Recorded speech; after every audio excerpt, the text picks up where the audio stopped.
प्रणाम। आप सभी के हमरा चैनल में स्वागत बा।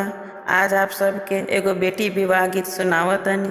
आशा बा कि आप लोग के पसंद आई तो लाइक और कमेंट जरूर करम। कहवा के चंदावा कहाँ रे कैले जाला मेरो प्राण हरि। कहवा के चंदावा कहाँ रे कैले जाला मेरो प्राण हरि।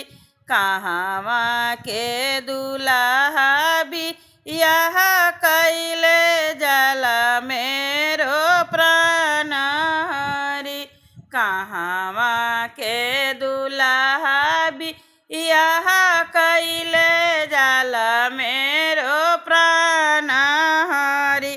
पूर्व के चंदवा पश्चिम कैले जाला मेरो प्राण हरि। पटना के दुल्हा बियाह कैले जाला मेरो प्राण हरि।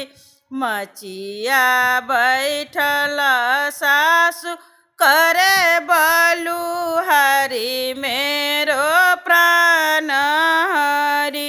मचिया बैठल सासु करे बलुहारी मेरो प्राण हरि। 10 5 रहे दिन दियावा हमारी मेरो प्राण हरि। दिन 10 रहे दिन दियावा हमारी मेरो प्राण हरि। जब तोरा सासु हो धियावा दुलारी मेरो प्राण हरि। काहे लागी पूजलू सासु पौआ हमारी मेरो प्राण हरि। काहे लागी पूजलू सासु पौआ हमारी मेरो प्राण हरि।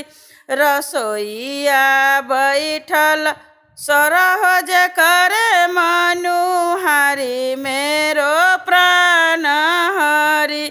दिन 10 रहे दून ननदी हमारी मेरो प्राण हरि। जब तोरा सरहज ननदी दुलारी मेरो प्राण हरि। काहे लागी छपलू सरहज कोहबर हमारी मेरो